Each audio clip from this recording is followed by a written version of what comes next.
à toutes et à tous.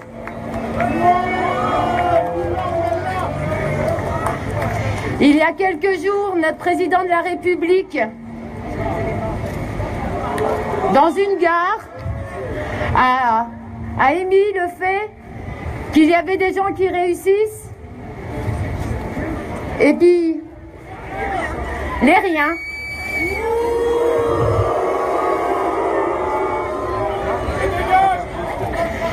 C'est ballot parce que je pense qu'il n'a pas vu qu'il y avait beaucoup de riens qui avaient fait leur rentrée parlementaire dans la semaine.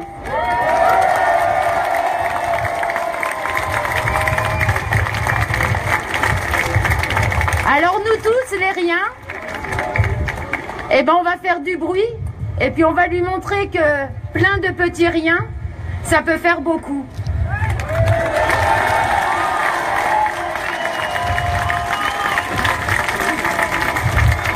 Nous ne sommes rien, mais il s'est quand même aperçu de notre absence cet après-midi, que nous avons passé à faire des amendements sur le texte de la loi d'habilitation.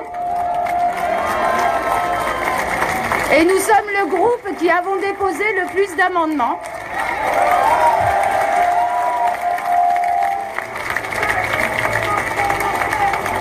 Adrien. Et je t'ai fait la transition. Magnifique. Les amis, merci à tous d'être si nombreux. Alors, Caroline l'a dit, il y a beaucoup de raisons pour lesquelles nous n'étions pas à Versailles aujourd'hui. Notamment le fait de contester ce fait du prince qui s'autorise quelques jours avant à convoquer le Parlement en congrès.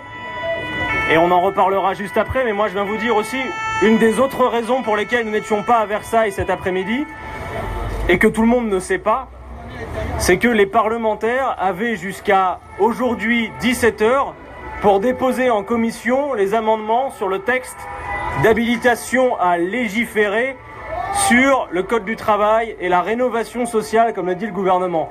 Donc si nous ne sommes pas allés à Versailles cet après-midi, c'est aussi parce que nous avions un texte à proposer et surtout un texte à protéger, celui que vous connaissez bien, qui est ici.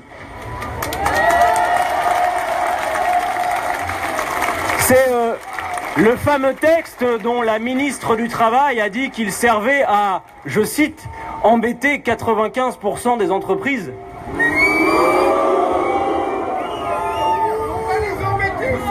Eh bien les amis, je veux vous le dire, nous allons avoir cet été une tâche essentielle. On s'est beaucoup penché ces derniers jours sur le projet de loi d'habilitation qui par nature ne dit pas tout, puisque finalement il dresse simplement les contours du périmètre sur lequel le gouvernement pourra légiférer, notamment sur le code du travail. J'aime autant vous dire que si vous vous penchez quelques minutes sur ce projet et ses différents articles, et nous l'avons fait avec des spécialistes et juristes qui nous y ont aidés, vous pouvez laisser aller votre imagination à tout ce que va pouvoir faire ce gouvernement, et j'aime autant vous dire que c'est d'une gravité absolue.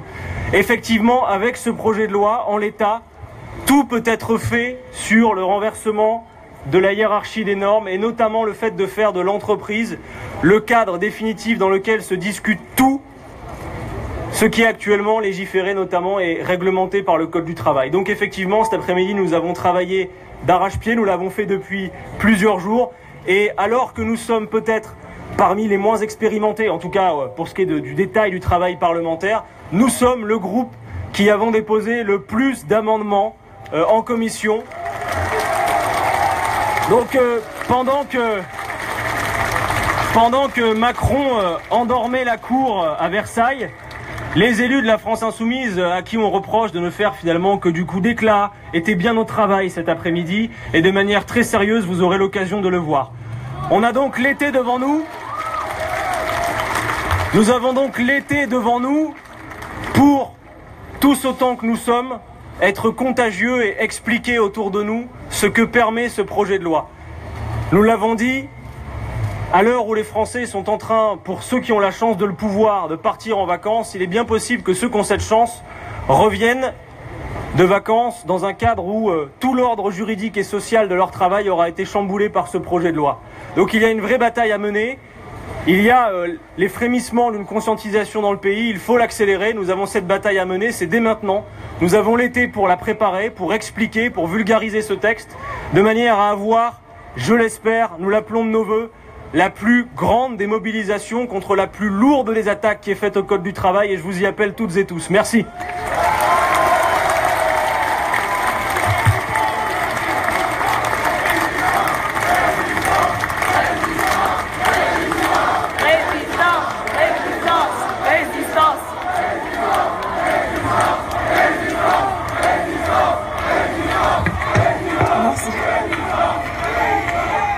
Alors, comme je sais que vous avez été tous très attentifs et attentives au discours inspirant et créatif de notre cher président Macron Ier, vous avez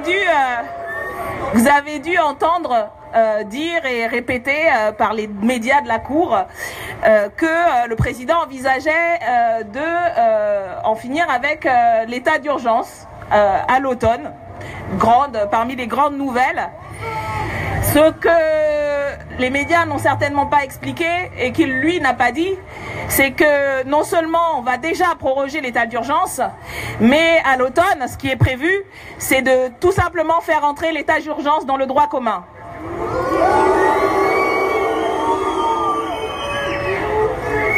Alors la première chose qu'on a commencé aussi à faire, parce que non seulement on était mobilisés sur la question des ordonnances, mais on a aussi commencé à travailler sur cette question en commission des lois de la prorogation de l'état d'urgence et des mesures qui sont prévues à l'automne pour en faire le droit commun. Et je pense que ça va être aussi une bataille importante à mener, parce que en même temps qu'ils fragilisent les droits sociaux, en même temps ils détruisent nos libertés et font reculer les libertés démocratiques, parce que c'est aussi une manière de nous paralyser en utilisant la peur de l'ennemi qu'on désigne aussi à l'intérieur, pour d'autant mieux nous faire accepter toutes les attaques, que ce soit sur les questions sociales, économiques et de sécurité. Cette mobilisation, elle va être aussi importante parce que, justement, l'état d'urgence permanent, c'est le contraire de ce qui devrait être fait en matière de sécurité.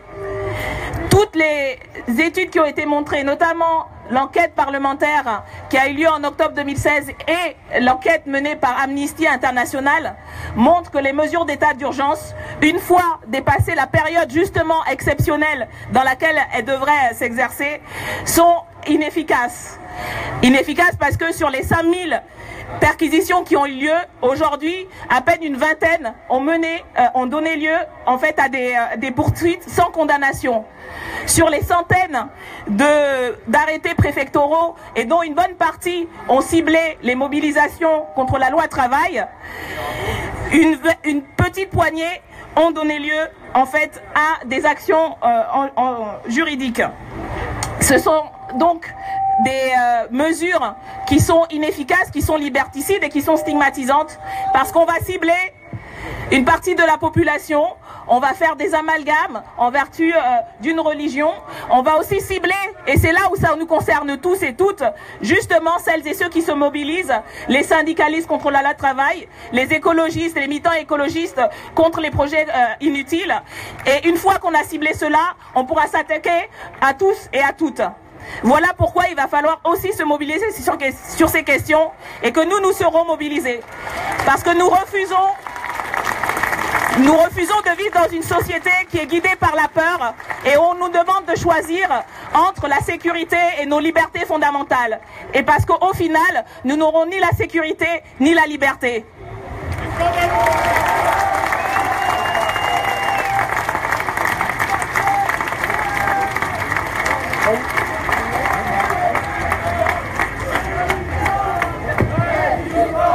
Mes chers amis,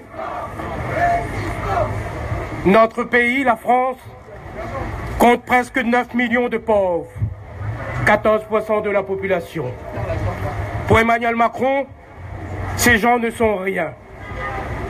Quel président parle ainsi?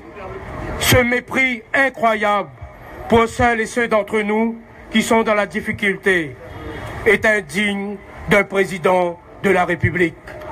Mesdames, messieurs, mes chers amis, je suis élu de La Réunion, ce département hors norme, qui compte plus de la moitié de sa population qui vit en dessous du seuil de pauvreté. 60% des jeunes sont au chômage et parmi eux, beaucoup de diplômés. Alors nous sommes rien et fiers de l'être, mes chers amis, fiers d'être rien. Alors, élu député de la nation sur une circonscription de La Réunion, SMICA, j'étais au RSA activité encore il y a quelques semaines.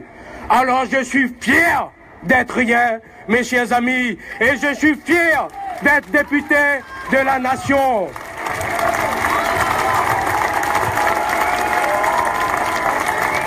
Je suis fier de faire partie de ces gens qui ne sont rien, comme nous appelle Emmanuel Macron. Et je n'abandonnerai jamais, pour rien au monde, je n'abandonnerai ceux qui sont rien, car je suis rien. Alors je dis à ce président de la République, Emmanuel Macron, je suis tout et nous allons résister, car nous sommes un peuple debout. Et en tenant de tels propos, mes chers amis, c'est-à-dire, il y a ceux qui réussissent et ceux qui sont rien.